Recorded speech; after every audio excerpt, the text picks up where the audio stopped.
Empezando con la primera era dorada con Robert Hooke, el cual definió lo que era una célula. Él observó una lámina de corcho en un microscopio y se dio cuenta de que estaba formado de estructuras a lo que él le recordaba las celdas de un panal, a lo que le llamó pues celdas. Él no sabía como tal qué eran, pero abrió pie a la teoría de que todos estamos formados por células y publicó un libro con 50 de sus dibujos de lo que había mirado en el microscopio. Después, un señor llamado Anton van Leeuwenhoek, el cual era un comerciante de telas holandés, en sus tiempos libres observaba en un microscopio que había hecho él de lentes convexos y una lámina de metal. Fue el primero en observar glóbulos rojos, sus espermatozoides, bacterias y ciclos de algunos insectos a los que le llamaba animáculos. Estos pues en la actualidad serían los protozoarios y bacterias. Después con la generación espontánea, la cual la gente creía que los animales o algunos seres vivos podían surgir a través de materia tanto orgánica como inorgánica inanimada, llegó Francisco Redi para pues desmentir a través de un experimento que hizo donde puso frascos con carne abiertos y cerrados y pudo observar que en los abiertos pues entraban y salían moscas, lo cual podía dejar pues sus huevecillos y que al final terminaba pues la carne con gusanos blancos. Y en los frascos cerrados pudo observar que no había ninguna presencia de vida, por lo cual desmentía la generación espontánea. Después llegaría un señor llamado Needham, el cual creía que pues la vida surgía como tal en el aire. Él decía que el aire tenía algo que hacía que pues se generara vida. Hizo un experimento donde calentó caldo en un matraz y no lo dejó, bueno, lo cerró, pero no lo cerró de una forma adecuada, así que dejaba que entraba aire, lo que hizo que se formaran las bacterias. Y para él, pues decía que la generación espontánea existía porque la vida la generaba el aire. Después llegó otro señor que fue el acero Spallanzani, el cual hizo el mismo experimento, pero él sí cerró completamente el frasco, lo que hacía que no entrara aire por ningún lado. Y vio que no se generaba ningún tipo de bacteria o de microorganismo, lo que él hizo que pues dijo que la generación espontánea no era verdad, ya que en su experimento no se observaba ningún tipo de microorganismo o de bacteria. Estos dos señores, Needham y Spallanzani, pues tuvieron varios conflictos, ya que uno decía que sí y otro decía que no, hasta que llegó Louis Pasteur con su experimento con el matraz de cuello largo. Este puso el caldo en el matraz y lo dejó calentar por un rato. Bueno, el matraz estaba destapado para que pudiera entrar aire y así pudiéramos observar si el aire sí generaba algún tipo de vida, ya que él decía que pues todas las bacterias que venían del aire se iban a quedar en el cuello del matraz, lo cual pues era verdad. Después de un rato estar en el fuego, haberlo quitado y que llegara pues a su temperatura normal, pudo observar que no había ningún microorganismo, ninguna bacteria en el caldo, lo que llevó a la pasteurización, en donde los alimentos eran calentados y después sacados y dejados pues fuera del fuego para que estuvieran en su temperatura ambiente para que los microorganismos se murieran. Después descubrió que los microorganismos eran los que formaban las enfermedades, los que las creaban tanto en los animales, en los alimentos y en los seres humanos, para después Robert Hooke tener sus 4 postulados. En decía que el microorganismo debe estar presente en toda la enfermedad, que el microorganismo debe aislarse del hospedador y obtenerse en un medio de cultivo puro.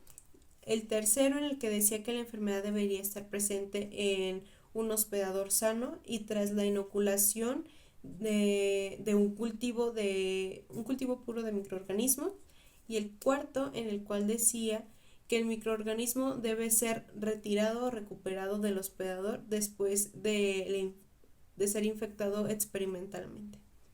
Después pasaría a la vacunación, en el cual Edward Jenner es el responsable, ya que en uno de sus, puede decir que expediciones, una señora le dijo, la cual era granjera y se encargaba de sacar la leche de las vacas, pues ya, le dijo que ella ya no le podía dar la viruela, ya que le había dado la viruela bovina, la cual es la viruela que le da a las vacas especialmente. A Edward Jenner le dio mucha curiosidad, ya que pues muchas personas habían muerto por la viruela y esto pues podría arreglar pues muchas cosas. Entonces, o sea, muchas muertes podrían ser evitadas si les diera la viruela bovina primero y pues se hacen inmunes a la viruela humana. Entonces hizo un experimento en donde agarró a su vecino de que vente, vamos a hacer un experimento. Agarró una costra de una vaca que ya estaba saliendo pues de la viruela, lo que hacía que el microorganismo ya estuviera atontado. Le hizo una cortada pues a su vecino, le dijo, te voy a poner esto. Le puso el microorganismo ya atontado, lo que hizo que se hiciera inmune pues a la viruela humana. Ahora hablaremos de la Segunda Era Dorada, la cual tuvo lugar en el siglo XX. Esta era se enfocó más en encontrar una sustancia que pudiera matar esos microorganismos que nos enferman sin pues causarle daño a los humanos. De aquí se pueden derivar también los medicamentos sintéticos, los cuales son conocidos también como balas mágicas. Estos pueden tener compuestos orgánicos, inorgánicos o naturales. Algunos ejemplos son, por ejemplo, el salvarsan, que es un derivado del arsénico, el cual combate la sífilis y es un compuesto inorgánico. Otro ejemplo es la quinina, que combate la malaria. El mayor descubrimiento que pudo tener esta era es el de Alexander Fleming, alrededor de 1928, que fue la penicilina. Su descubrimiento fue un total pues accidente. Él había dejado unos cultivos y al pasar el tiempo pues pudo ver que estos generaron un hongo, el cual fue la penicilina. La penicilina es un compuesto orgánico el cual pues ayuda a evitar que la bacteria crezca y se desarrolle y reproduzca. Un problema que pudo traer los antibióticos fue pues el mal uso de ellos y el consumo constante, ya que esto provoca que pues la bacteria sea resistente a ellas, o sea, no responda al antibiótico y pues también pues evitando que ésta se pueda eliminar y siga ahí existiendo y reproduciéndose y desarrollándose. También pudo darse lugar a ciertas áreas, como lo es la bacteriología, que pues el estudio de bacterias, incluyendo este, las ramas médicas, agricultura y ecológicas. Otra área puede ser la micología, que es el estudio de hongos, la parasitología, que es el estudio de parásitos, bueno, de gusanos parásitos y de importancia médica. Un ejemplo de estos es el gusano de Guinea, que entra a través de una herida y una forma de sacarlo es, bueno, ponen un palito y este se enrolla en él. Y por último tenemos la inmunología, que es una rama de la ciencia médica y biológica dedicada al estudio inmuno y pues también están sus componentes y patologías asociadas a este. Bien, después tenemos a lo que es la tercera era dorada de la microbiología, que es la era de las bacterias, es cuando tenemos técnicas para la secuenciación del ADN y tenemos ADN recombinantes. Todo comenzó cuando en 1970 Frederick Sanger desarrolló técnicas para secuenciar ADN. Se publicaron los primeros métodos para la secuenciación del ADN por los investigadores Sanger, Coulson, Matsam y Hilbert en 1977. También se creó la primera molécula de ADN recombinante por Paul Berg en 1972, con la unión de dos trozos de ADN de distintas especies. Debido a esto se empezó a alterar genes individuales, es decir, cortar y pegar trozos de ADN de distintos organismos. También en 1978, Herbert Boyer tomó una versión del gen de la insulina humana y la insertó en la bacteria Escherichia coli para producir la insulina sintética. Después de esto, pues tenemos a lo que son los microorganismos, que son los organismos que debido a su tamaño tan reducido son imperceptibles a la vista. Y pues dentro de ellos podemos encontrar a 5 tipos, que son las bacterias, los hongos, los protozoarios, las algas microscópicas y los virus. Como primer lugar tenemos a las bacterias y pues estas, como ya lo mencioné, es un tipo de microorganismo que se puede clasificar en diferentes clases debido a distintos tipos de criterios, como lo es la morfología, el tipo de nutrición, la tinción de Gram, sea positivo o sea negativo, su hábitat y pues entre otras cosas. Como primer clasificación tenemos al hábitat, y pues dentro de esta clasificación tenemos a dos tipos de bacteria, que es la eubacteria y la arqueobacteria. La eubacteria se caracteriza también por poder vivir en condiciones normales y también se le llama bacteria verdadera, pues la podemos encontrar en cualquier cosa de nuestro alrededor. Y pues esta cuenta con una pared de peptidoglucanos, tiene formas muy variadas, cuenta con un flagelo y tiene fisión binaria, que es la reproducción asexual de la bacteria, y se da por la duplicación del ADN. Después tenemos a las arqueobacterias, que estas se les llama también bacterias antiguas, y estas se caracterizan por vivir en condiciones muy extremas, por lo que no es muy común que nosotros tengamos contacto con ellas o que las podamos encontrar a nuestro alrededor.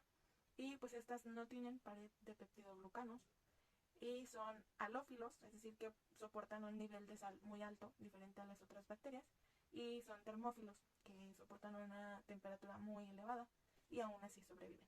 Bueno, la segunda clasificación es debido a su morfología, y pues dentro de estas pues podemos encontrar como primer lugar a lo que es el coco, que pues como su nombre lo dice, tal cual es pues una forma esférica, y que pues esta se puede quedar así solita como un coco, o se puede unir a más y formar grupos como un diplococo, que pues como lo vemos en la imagen son dos coquitos pegados formando como un tipo cacahuate. Y después también puede formar un estreptococo, que pues es una cadena de muchos cocos. Después tenemos al bacilo, y el bacilo lo podemos identificar por tener una forma cilíndrica, como un bastón, pero recto. Es decir, está como, pues es como algo ovaladito y está gordito. Y pues al igual que el coco, se puede quedar solo o se puede unir a más y forman un estreptobacilo, que pues es una cadena de muchos bacilos. Después tenemos a existe otro tipo de bacilo que es aún más redondo que el primero, y a este se le llama cocobacilo, que podemos decir que es como la unión de coquitos con bacilos. Después también tenemos a lo que se llama espirilos y espiroquetas, que pues como su nombre lo dice, tienen forma espiralada o de espiral. Y pues el espirilo es como si fuera un tipo de viborita, pero un poquito gordita. Y la espiroqueta la podemos identificar, pues porque tiene como si fuera también una tipo viborita, pero muy delgadititita, y va como más ondeadita. Y también tenemos a los vibriones, que también es como un bastón, pero ahora sí va como ondulado. Y pues a este podemos decir que tiene forma como de un chetito. Y pues ya por último tenemos a los tétradas y a las cercinas, que pues las tétradas es un grupo de 4 cocos que se unen en forma de cuadrilátero. Y la cercina son 8 cocos unidos formando como si fuera un cubito. Como parte de las estructuras externas de las bacterias, podemos encontrar lo que es el glucocálix, que es una secreción pegajosa que contiene demasiada azúcar y que funciona como una membrana plasmática que recubre a las células y que las protege de agentes macrófagos externos, las protege de la desecación, y pues está hecha de peptidoglucanos. Se puede presentar de 3 maneras diferentes, como lo podemos ver en la imagen, que en esta imagen el número 1 es representado o se le llama cápsula, el número 2 se le llama mucosa y al número 3 se le llama biopelícula. Que esta biopelícula podemos decir que son muchas capas de esta secreción que ayudan a que comunidades de células, es decir, más de una célula, se pueda adherir a superficies sólidas. Estructuras dentro de la pared celular. El citoplasma formado por citosol y organelos, el cual es el lugar donde ocurren las funciones de crecimiento, metabolismo y reproducción celular. El nucleoide, que es donde la zona que tiene el DNA cromosomal. El plásmido, formado por polinucleótidos extracromosomales. Su función es dar características nuevas a la bacteria. El ribosoma, que está conformado por proteínas y ARN ribosomal. Su función es recibir y traducir mensajes genéticos para formar proteínas. Hablaremos de los flagelos, los cuales tienen una clasificación de acuerdo a dónde están sus flagelos y cuántos flagelos tienen. Primero tenemos las átricas, los cuales son cuando no tienen ni un solo flagelo la bacteria. Tenemos después las perítricas, las cuales son las que toda la bacteria está llena de flagelos. Tenemos las monótricas, es cuando tienen un solo flagelito. Y tenemos también las lofótricas, las cuales son que tienen flagelos en una sola zona. Y tenemos las anfítricas, que es cuando tienen un flagelo en ambos polos. Bueno, ahora hablaremos de la diferencia de los flagelos entre gram negativa y gram positiva. En la gram negativa tenemos que está conformado por dos membranas, la cual es la interna y que está pegada al citoplasma, y la externa, que pues es la que interactúa con el medio externo. También tiene una pared de peptidoglicanos, la cual se encuentra en medio de ambas, es decir, está la membrana externa, después sigue la pared de peptidoglicanos y después la membrana interna, y esta pared es delgada. Y el cuerpo basal del flagelo está constituido por 4 anillos, dos de membrana interna, uno de peptidoglicanos y otro de membrana externa. Bueno, en la gram positiva, a diferencia de la gram negativa, esta solo cuenta con una membrana. También tiene una pared de peptidoglicanos, pero a diferencia de la gram negativa, esta es más gruesa y se encuentra en la parte externa de la membrana celular. Y también el cuerpo basal del flagelito solo consta de 2 anillos y se encuentran en la membrana. Ahora hablaremos del movimiento que tienen las bacterias con flagelos, llamado run and tumble, el cual lo que hacen es trenzar como sus flagelitos en contra del sentido del reloj, así, y eso lo que hace es como ayudar a impulsarse para moverse. Y al hacer esto funciona como si fuera un motor. Y también, al momento de que ya quieran volver a su estado de reposo o algo así, volver a su estado donde sus flagelitos están todos estirados, lo que van a hacer es girar sus flagelos en sentido del reloj para así pues volver a ese estado. Y pues esto lo hacen con el fin de poder moverse y ya. Bueno, ahora hablaremos también de la taxis, que es la atracción o repulsión, que es el movimiento el movimiento que va hacia o en contra de algo. Pero ahorita específicamente vamos a hablar de la quimiotaxis, la cual es lo mismo, pero ahora en vez de hacer ese movimiento en dirección o en contra de algo, ese algo es un compuesto químico. Todo depende si al microorganismo le atrae ese compuesto, y si no lo atrae, pues lo único que va a hacer alejarse. Ahora hablaremos de los filamentos axiales. Estos filamentos son como un hilo que enrolla la cápsula o a la membrana de la célula. Estos están presentes solamente en las espiroquetas, y estos se anclan a una punta de la espiroqueta y tienen una función como de sacar corchos.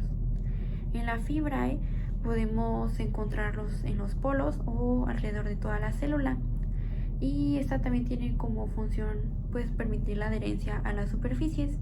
Y en la pili tenemos que pues ayuda con la transferencia de DNA o conjugación, y esta pues penetra la bacteria.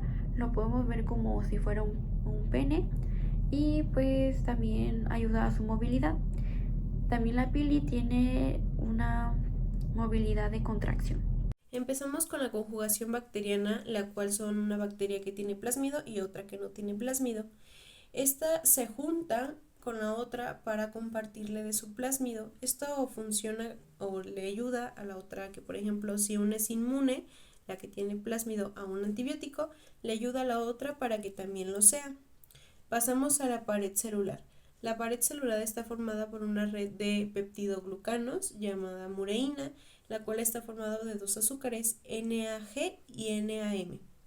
Su función es proteger de las presiones osmióticas dentro de la célula y funciona como sitio de anclaje para el flagelo, además de estar formada por una hilera adyacente de polipéptidos. Esta cadena está formada, como dije, de 2 azúcares. Está el NAG, un pedazo de NAM y otro de NAG. En esta hay una cadena transversal de aminoácidos o péptidos, y en la otra es tetrapéptido que está formado por 4 aminoácidos. En esta cadena actúa la penicilina para romper las cadenas. Ahora hablaremos de las diferencias entre gram negativa y gram positiva. En la gram positiva podemos encontrar que tiene muchas capas de peptidoglicanos y tiene una capa granular que está compuesta por ácido teicoico, y este ácido teicoico está compuesto por alcohol más fosfato. Y hay dos tipos de ácido teicoico, uno de ellos es el ácido lipoteicoico y tiene una pared de ácido teicoico, y estas al teñirlas da un color morado azulado. Las gram negativas tienen pocas capas de peptidoglicanos. Estos peptidoglicanos están unidos a lipoproteínas en la membrana externa. Tienen periplasma, tienen espacio periplasmático, es decir, que está entre la membrana interna y la membrana externa. No tienen ácidos teicoicos y tienen lipopolisacáridos en la membrana externa. La membrana externa tiene como característica tener una fuerte carga negativa y tener una barrera contra detergentes, metales pesados, antibióticos y digestión de enzimas. Como más características de las bacterias gram negativas, tenemos que estas cuentan con porinas, que es una proteína que atraviesa la membrana y que permite la difusión de moléculas de medio tamaño. También tiene lipopolisacáridos, y dentro de estos lipopolisacáridos encontramos al lípido A, que es la porción lípida del lipopolisacárido endotoxina, y que este desencadena fiebre, la dilatación de vasos sanguíneos y shocks. También tenemos un núcleo polisacárido, que es el que provee estabilidad, y tenemos el O polisacárido, que es un antígeno, y un antígeno pues es cualquier molécula que es capaz de despertar una respuesta inmune. Estructuras dentro de la bacteria. Dentro de la pared celular podemos encontrar la membrana citoplasmática formada por fosfolípidos y proteínas integrales y periféricas. También podemos encontrar glicoproteínas, lipoproteínas y mosaico fluido. Las funciones de la membrana son permeabilidad selectiva, lugar de reacciones bioquímicas, transporte de solutos y transducción de señales. Los pasos para la transducción de señales son la recepción entre el receptor y la molécula de señalización. Esta puede ser de naturaleza proteica, lipídica, ion o azúcar. También actúan 3 proteínas quinasas, las cuales ayudan a pasar el mensaje o la información por la cascada de señalización. El receptor activa y desactiva las proteínas para que pueda pasar un mensaje y active las respuestas celulares. Un ejemplo de esto es cuando el antígeno llega al receptor, el cual es el glóbulo rojo. Este manda señales, la cual da una respuesta para que el antígeno sea eliminado. Además puede tener algunas inclusiones como las tinciones, almidono glucógeno, los lípidos, sulfuros, ribulosa, gas y magnetitas. Las endoesporas, por otro lado, son cápsulas gram negativas gracias a la inanición. El proceso por el que una bacteria se endoespora se llama esporulación, y estas tienen forma terminal, subterminal y media. Por lo que son muy resistentes es gracias al ácido diplicónico, y el proceso por el que una bacteria vuelve a surgir se llama germinación.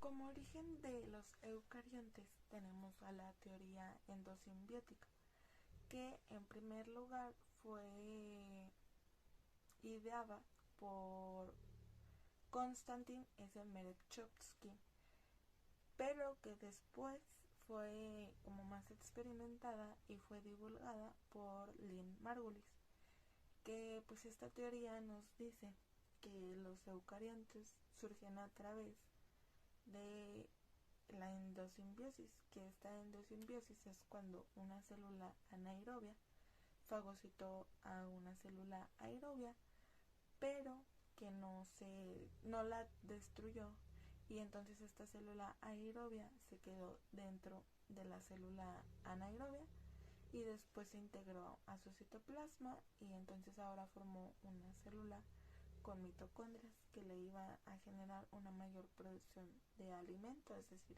de energía. Y pues así surgieron los eucariontes. Pero después de esto también se volvió a dar una segunda endosimbiosis, o lo que se le conoce como endosimbiosis seriada, que es cuando esta célula ya simbionte volvió a fagocitar a una célula fotosintética y entonces ahora dio lugar a una célula que aparte de mitocondrias tenía cloroplastos y pues entonces se dio lo que se conoce como un protozoario. Entonces, como ya lo mencioné, los protozoarios surgen de una endosimbiosis seriada. Por lo tanto, son eucariontes unicelulares, o al menos la mayoría así lo son. También son muy variados. Y también es importante mencionar que algunos son mixotrófos, es decir, que obtienen la energía metabólica de la fotosíntesis, así como de seres vivos. Algunos no tienen mitocondrias, tienen reproducción sexual y asexual y sus ciclos de vida son muy impresionantes y muy raros. Y pues entonces de la creación de estos protozoarios surgen 4 supergrupos de eucariontes, que es el excavata, el SAR, el arqueoplastia y el uniconto. Ahora hablaremos del supergrupo de excavata. Ese supergrupo no es monofilético, de los grupos monofiléticos de diplomados, Parabasolia y Euglenozoa. Estos tienen mitocondria reducida, crestas tubulares o discoidales. También son llamados así por tener una característica morfológica que es la excavación o imaginación. Bueno, ahora hablaremos del supergrupo de SAR. Estos surgen a partir de una endosimbiosis secundaria al engullir una alga roja. Estos tienen 3 clados, los cuales dan la abreviación a este supergrupo, los cuales son extremófilos, rizarios y alveolados. Contienen la mayor parte de protozoarios fotosintéticos, es decir, que hacen fotosíntesis. Y también un ejemplo de estos puede ser el parásito de Plasmodium, es el que produce la malaria. Los rizarios tienen una característica que tiene proyecciones como de pseudópodos, es decir, como de pies falsos, que ayudan a moverse y poder capturar sus presas. Ahora hablaremos de los extremófilos, que después es parte del supergrupo de SAR, como lo vimos. Y bueno, este se caracteriza por tener flagelos peludos y pueden sí o no tenerlos, o pueden tener uno peludo y el otro no. Entonces se puede decir que tienen pelos en los pelos. Estos están conformados por los grupos de omicetos, algas pardas y diatomeas. La mayoría de estos son fotosintéticos, como ya lo vimos, son que pueden hacer fotosíntesis, y algunos de estos pueden crecer como hamburguesas. Los alveolados pueden ser tanto fotosintéticos como heterótrofos, formados por los dinoflagelados, epicomplejos y ciliados. Los rizarios, formados por flagelados y pseudópodos, conformados por los radiolarios, forams y cercozoas. El supergrupo Archaeoplástida fue formado a través de la endosimbiosis secundaria de las algas verdes, conformado por los grupos algas verdes, algas rojas, y de estos derivan las plantas. Luego tenemos a los unicontos, que como su nombre lo dice, una, contos, cola, una sola cola, pues se refiere a la presencia de un solo flagelo. Este supergrupo se divide para dar origen a los hongos y a los animales. También es muy variado y se divide en amoebozoas y en opisthocottos. Dentro de las amebozoas, pues tenemos a lo que son los tubulínidos, que son pseudópodos en forma de tubo y que son heterótrofos y detritus. También tenemos a los slime molds, que son los hongos mucilaginosos y que es un grupo polifilético de organismos que es plasmodial, que es, o sea, se hace una sola célula con muchos núcleos, y también es celular, que pues es dudar de los organismos multicelulares. Y por último tenemos a las entamoebas, que pues estas incluyen a las amebas, que son parásitos. Los opistocontos tienen el flagelo atrás y empujan a la célula para que se mueva. Los opistocontos son heterótrofos, son organismos unicelulares, coloniales y multicelulares, y cuentan con crestas mitocondriales planas. Dentro de los opistocontos encontramos 4 grupos, que son los hongos, los animales, los nucleáridos y los cuanoflagelados.